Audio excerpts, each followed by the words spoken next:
All right, so what we're doing now is moving into this idea of supporting narratives and stories that support those in power uh, and owners of the means of production, the industrialists, as the book calls them. So um, there's a way to tell that we talked about the idealist method, which means ideas, basically, just moving ideas through and telling a different story and spreading it far and wide. And I had just talked about, social media in that regards. So I wanted to give you an example. Another example, I know I used Obamacare for one. This one is telling a different story. So when not an environmental example, but an example of language and telling a different story. So when George W. Bush was president, the Republicans wanted to reduce inheritance taxes. And, most people in the country, they did polling on it, weren't behind that at all, because how many people have to pay it started like at $500,000 before you had to pay an inheritance tax or something like that. I could be exaggerating. It might have been 100,000. But at any rate, it was quite a bit of money. Very few people ever had to pay inheritance taxes. If they did, they were tiny because they weren't inheriting much of anything. And at that, it started at least 100,000. So they were beholden and wanted to do something just like they reduced taxes in this recent Republican administration on wealthy people to a great extent. Back in George W. Bush's day, they wanted to do this for, their contributors and a variety of other things. And so they had some very clever person apparently say, well, change the language and do the polling. So they changed the language from inheritance taxes to death taxes. Well, then suddenly nobody wanted to pay death taxes, right? I mean, grandma dies and left you her old Edsel car that had been in her garage for 30, 40 years.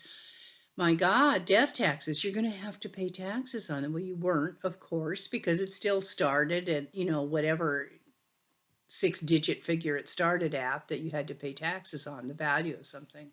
But it changed people's opinion and minds completely. So that's a narrative. That's telling a story that you can spin in a way that means something completely different than what the actual reality is. And that's what they're saying, that these folks do in changing the narrative. So you can see this in there. Here's the research in the text that relates to climate change, for instance. You can see this through the increase in climate change skepticism, which is listen to where it's especially pronounced.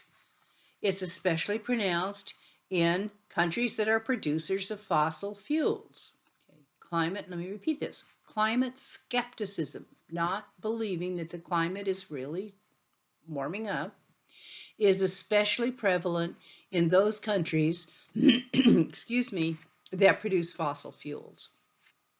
Okay, so in a 2019 poll, Indonesia, Saudi Arabia, the US, and Mexico have, in that order, the highest levels of climate change denial and skepticism.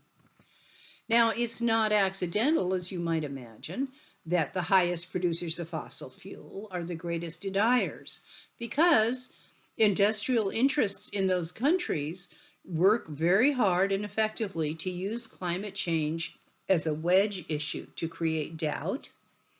And in the US, of course, a very wide partisan gap between Democrats and Republicans. In a 2016 analysis supported previous findings that 97% of publishing scientists, I want to explain that before I go on. Valid scientific research must be published in a scientific journal. And in order to be published in a scientific journal, there has to be a group of equivalent scientists in the same scientific field that reviews all the research to see were there any errors made, any statistical errors, sampling errors, whatever, and then it has to be replicated by another group to see if they come up with the same research using the same method, the same findings using the same methods. That's why they're putting publishing behind the scientists that came up with that in this survey, okay? So, 2016 analysis, that's valid scientific research. That's how it works, okay? It's reviewed and it's replicated by other scientists in the same field. So, a 2016 analysis supported previous findings that 97% of published scientists, climate scientists, agree that humans are causing climate change. Okay, that's it. That's just the statement. That's the fact. 97% of them agree. In January 2020, more than 11,000 scientists around the world declared a quote climate emergency, declaring their quote moral obligation to clearly warn humanity of any catastrophic threat and to tell it like it is. Unbelievably, in 2020, the Yale program on climate change communication found that only 22% of people in the US understood that there is indeed scientific consensus on climate change. 97% of published scientists is virtual consensus, right? You're only 3% off 100% of them saying, yeah, okay. So industrial interests use several techniques to undermine public understanding about climate change. First, they attack the status of the science through spinning results. By focusing on and promoting the few contrarian scientists and intimidating others through personal attacks in the media. Second, they use political appointees to edit and suppress government reports in order to interfere in the work of individual government scientists and prevent them from speaking to the media. Third, they use the existing rules of political process to slow down government decision making in Congress, right? By holding frequent hearings and establishing onerous rules and procedures for the release of information. Fourth, they exploit the media's love of controversy and desire to appear neutral by always including an opposing voice, even if that voice has little or no scientific credibility. Now, that fourth one is getting a lot of, not just about science, not just about climate change, but about all kinds of things. A lot of reputable news sources are rethinking this about always talking about both sides. That's great if you have reputable scientists or reputable social scientists talking about the other side. Okay. But it's not okay if it's a bunch of crazy people. Okay. And that false equivalency, thing that we hear so much about. Well, there's good people on both sides kind of thing. These efforts have massive policy implications, as you might imagine. But there is some good news, and that's always nice to hear. The 2019 Yale study found that most registered voters in the United States, regardless of party affiliation, support climate-friendly policies. So that would be tax rebates and things of that nature, okay? The dialogue of nature and ideology. Let's look at this now. What is this dialogue that's going on? Nature is a contradictory and conceptual idea. I think we've already discovered that, in the, 8th week of this term. We often see it as a source of conscience, that it's free from social interests, but nature is inescapably social. Okay, it's a social and political phenomenon as much as a natural one. As social theorist Bruno Latour says, there's only, quote, nature-culture. They're inextricably intertwined with each other. And other social scientists make a similar argument that we need to quote, to resist the temptation to separate the social and the environmental, and to realize that the factors are so connected and extensive, the social and the environmental, that they should be considered socio-environmental. So there's a new term being coined, socio-environmental, that you cannot separate the two. Okay. So what is the social inconvenience of nature? What we have, the social inconvenience is what we have thought of as nature is socially constructed. And all human ideas are necessarily social constructions. We're social, and therefore our ideas are social as well. But is all nature only a social construction? That's the next question in peeling the onion here. Because social construction is a really important insight, as I hope I've helped you with some examples to understand. But it represents and presents several theoretical, it is three theoretical dangers.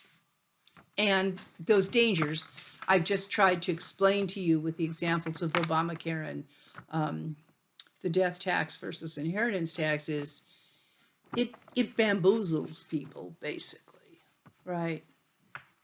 It's a way of fooling, can be used. Social constructionism can be used as a way of confusing people, diverting them from what's real, and a variety of other things.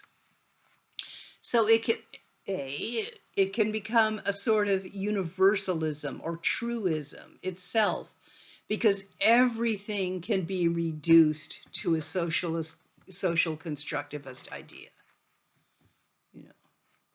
Well, climate change is just an idea. Well, denying climate change is just an idea. You get the point. Okay. Next, it's a contradictory result because the moral and theoretical basis of social constructionism calls for the recognition of the existence of truths. Okay. There is social constructionism, but there are also truths. Okay. Therefore, if one conceives social constructionism as advocating a subjective point of view, it runs the risk of becoming like those ancient Greek sophists that we learned about. It's helpful as a form, you can critique something with it. It's helpful as a form of social critique about power and perspective, but it can't really help any effort to actually improve social and environmental conditions, right? So there has to be a truth, right? Okay. And social constructionism can work in favor of that truth. The ozone hole we saw, that isn't really a hole, it's a thinning, but it's very complicated scientific concept and what it means. So we change the word a little bit so that people get it, right? Or you could socially construct a complete lie about something as well. Obamacare, the Affordable Health Care Act, death taxes versus inheritance taxes. Okay? So there's several responses to the potential dangers. There's nothing wrong with using social construction, right? The value and appropriateness of it, and I would say appropriateness of it is a huge factor. The value and appropriateness of it depends on what the social construction is. But we also need to acknowledge that there is more to human experience than ideas and social life. Are they the main event, right? of human experience, ideas, and social life. Yes, they're huge. But guess what? They're still the material aspect of life, okay? And to social life. And that interacts with our ideas and patterns of social organization. So we're going to have an example of the material aspect here in a second that I love that's in your book. But the key point here is, yes, we're ideas. Yes, social life, all hugely important. There's still nature. I keep looking out the window. That's why. There's still reality out there, right? That's the material aspects of life. So the key point is that we're unlikely to make up whatever vision of nature we want. We can try and do that, right? But we can't do it for very long. And that's what we've been doing. And now we're at a place where we can't do that anymore. So the example, there's this social inconvenience to nature that will gradually guide our ideas about it. It will force us into the material reality eventually, one way or the other. Okay? So the example they give you is good old King Canute of England 1,000 years ago, who tried to stop the tide coming in. He actually went out and said, I'm going to say, I'm the king. I don't want the tide, no, tide don't come in. Well, as you can imagine how well that worked out. And he never tried it again. At least he learned one time. But, the material factor of nature made it impossible for him to give an order as king that the tide not come in. That's what they're talking about with the material side of nature. You can lie about it, you can spin a story, you can tell a narrative for good or bad, purposes, but the reality is going to catch up with you, the material reality at some point. So the point here being, like King Canute, the social understandings of the environment that won't work, that aren't based on reality and materiality of nature, won't last long because material consequences matter. Okay. The material consequences of how much fuel we burn matter, for example. Okay. So the actor network theory can help us understand this. And we're going to look at fossil fuels, for example, here. So the fossils of ancient creatures really are in the ground, right? They're really there. We can dig them up.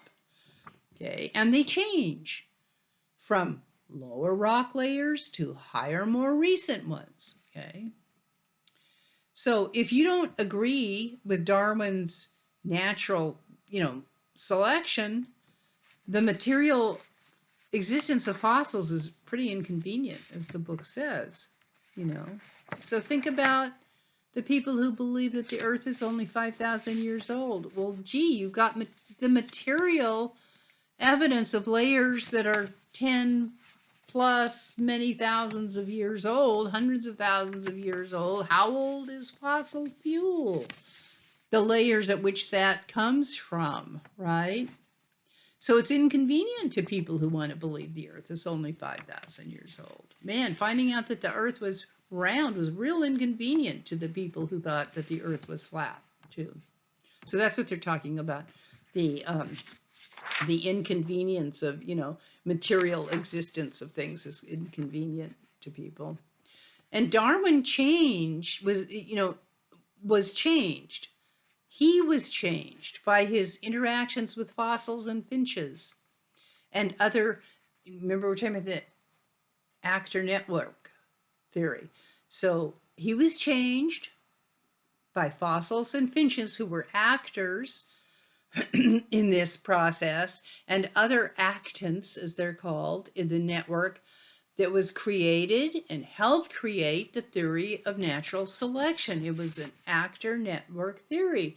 And then Darwin became a different actant when he wrote his book on his society And, as a result, the rest of the world changed as well in that actor network theory.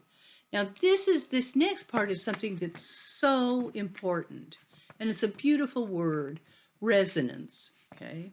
So, however much we socially construct the conditions of our lives through the actor networks that we have and the languages that we use, a network of mostly human actants is very different from one with both human and non-human actants.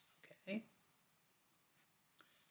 However, it's not as different as we might think, because the similarities in the categories we use for human networks and human non-human networks are very, very important. The categories, how we identify them. Okay. In addition, these categories experience parallel changes. The theory of natural selection is an example. Remember, the harsh survival of the fittest natural selection concept that Darwin came up with worked with early stage capitalism, industrial. Well, we're in late stage. Yeah, that was early stage capitalism. This time we're in is referred to as late stage capitalism because the system can't, the material reality can't support that kind of a system anymore. So that theory of natural selection, we went through all those similarities with the society at the time and the natural selection. That was an actor network theory thing. But one of the ways that they're showing you that this changes and interacts with each other is that in the 20th century, there's a more socialized version of capitalism than Darwin had known. We actually do have social services, worker protection, free education, and assistance to the poor. Those things became standard features of most democratic societies. Now we're losing them in our society. But once again, look to Europe, look to the Nordic model, and you'll see that they're very prevalent. And at least we give lip service to most of them. In many of us, most of us still do, and the programs are still there, even in the U.S. But they're going away, unfortunately. So at the same time that changed in the 20th century, that that idea of survival of the fittest, to me, hey, maybe we should give some social supports to people, even though we're practicing the economic system of capitalism. At the same time, a more socialized understanding of evolution occurred. And this is the key point they're trying to make here with this, is that these ideas, the material reality and the social construction and actor network theories all inform each other. So the example of this more socialized understanding of evolution that developed in ecology stresses holism and mutual interdependence in the non-human world. Holism and mutual interdependence in the non-human world, as opposed to, you know, raw and tooth and claw nature. It's just viciousness, that kind of thing. I just saw something, I don't know, I was searching something on YouTube, and there I found something that was so cute with it was the title of the video, which I didn't have time to look at, but it was musk oxen, form a circle to protect the calves from wolves. And so it's this whole circle of musk oxen facing out with their tusks facing out and all the babies on the inside. Well, now there's an example of mutual interdependence in the non-human world, but we didn't used to be able to see, in quotes, those aspects of nature because we were thinking of it as kind of a jungle and vicious and that type of thing. So as we begun to adopt this postmodern skepticism about, quote, progress in the human world, look where it's brought us, biologists have adopted a similar view about, quote, progress in evolution. So instead of the every day in every way we're getting better and better view of Darwin's ideas about competitive selection of the fittest, biologists now are stressing the importance of random events, like the meteor that killed all the dinosaurs. And the evidence is there, the material, remember you need the material. The evidence is there for these new views of evolution. For example, geologists are fairly sure that they found the crater caused by the meteorite that killed the dinosaurs in the Yucatan Peninsula in Mexico. So, wow. It, if you can find the crater, it really happened. It's not speculation. It hasn't been speculation among scientific circles for a very long time, but you get my point. You get more material evidence, okay? So such a findings has social effects too. For example, the social effects of that finding the meteorite crater. It can reinforce our feelings. Wait, I'm going to go back here. The social effects. So they find a crater, probably, for the meteorite that killed the dinosaur and much other life on Earth, changed the climate completely, everything.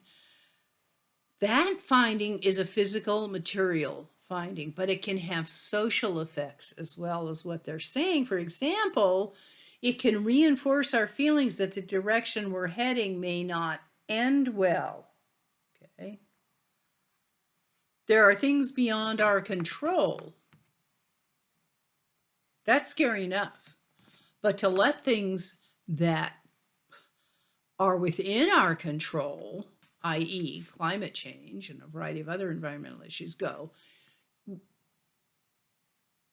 The crater is an example that bad things can happen, right, that are out of our control, okay?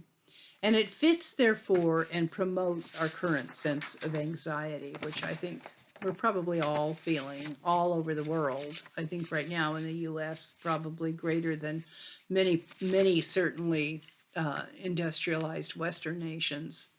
So therefore, our ideas about the condition of our human networks, remember we're talking about actor network theory, reflect our ideas about our other networks and vice versa. It's a two-way process. So it's a search for a common understanding of the conditions of our lives. It's a dialogue. So it doesn't mean that Darwin was wrong or that we're making it all up now. It could be argued that before the rise of a form of social organization like capitalism, people didn't have the conceptual resources, the kind of understanding needed to even envision natural selection. Okay? The social and the scientific material that Darwin observed they had to come together. They had to happen together. They were a whole change of the way a paradigm shift, if you will, of how we think about both nature and culture and society and the economy in particular at that point with the beginning of capitalism. So, did nature inform society, or did society inform nature? No. In other words, before this form of social, quote, seeing developed, no one was able to see natural selection. So, and vice versa. And before our doubts about human progress came to be, and you may not, I don't know where you're all at, but many, many, many people today have great doubts about whether what we have accomplished really is progress overall. Of course, in some areas it's progress, but it's, at least from my perspective and many people, certainly not in many other areas. Okay. So in other words, a certain state of mind allows one to see or wait a minute. And before our doubts about human progress came to be, I was trying to explain those doubts to you, we weren't able to conceive of the possibility of a massive meteorite wiping out so much life. You know, scientists knew about it. They kept talking about it. And it took years and years and years and years for enough people to hear about it and begin to think about it and understand it. Bang, then you find the proof, and wow, okay, that's a whole nother leap of understanding. So, in other words, a certain state of mind allows one to see or understand things that another state of mind can't. And that's really true. If either any of you have been through therapy, uh, recovery of any kind, you'll know that that's true, right? That a certain state of mind allows one to see or understand things that another state of mind cannot. But there still has to be something real to see. Okay? So the dynamic of the mutually supporting ideas, of course, that's mostly unconscious. We're not conscious of that happening for the most part, but it is happening on an ongoing basis. But here's the key point. There's a kind of, when we were talking about resonance, there's a kind of intellectual resonance to it. And here's how that works. We tend to favor patterns of understanding that apply across and resonate with the range of our experience. You don't recognize something. I mean, one of the things that when you recognize something or you go, or you're attracted to something, you go, that makes sense or whatever, is that sense of resonance with you, with your experience, okay? So we feel an intuitive sense of, this is a great term, ideological ease, when a pattern we know from one realm seems to apply to another. And they're referring once again to the Darwinian theory of natural selection, resonated with the Victorian enthusiasm for the new capitalist system. The devastating crater that wiped out the dinosaurs resonates with our 21st century feeling of anxiety and doubt. That's where they're talking about resonance and this intuitive connection one has. So the value of social constructionism is that it alerts us to the ideological implications. You know, once again, I say that nature was red in tooth and claw. That is an ideological thing about nature being vicious and scary. Obamacare, that's ideological. Death taxes. One of the examples they use of social constructionism is the term friendly fire. You know, well, in reality, when you're shot by somebody accidentally who's your buddy, that's the term the service uses, is friendly fire, right? He's not necessarily your buddy, just could be somebody on your own side, but accidentally. But it's not really friendly. Can you see the ideology change? How that makes you think about it differently? That terminology. So that's where this it alerts us, social constructionism, to if we're thinking about it, if we're aware of it. Why are you calling it that? Would be an alert, right? Of the ideological implications. So because it alerts us to that, if we're paying attention and wondering why is it called that, what ideology is being promoted by that terminology, that resonance, and it urges us to confront our intellectual ideas and beliefs. And that there's nothing more beneficial for people than I don't believe, or a society, to really confront your intellectuals, ideas, and beliefs, and try and think about and understand how you know what you think you know. Okay?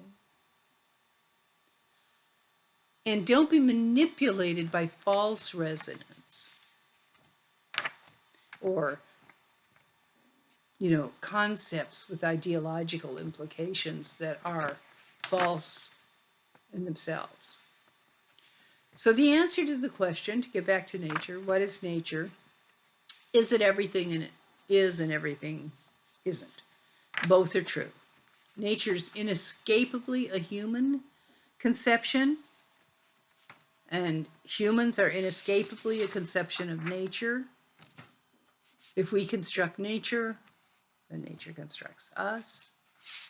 The more dialogue we engage in, the more we begin to tie one into all and all into one.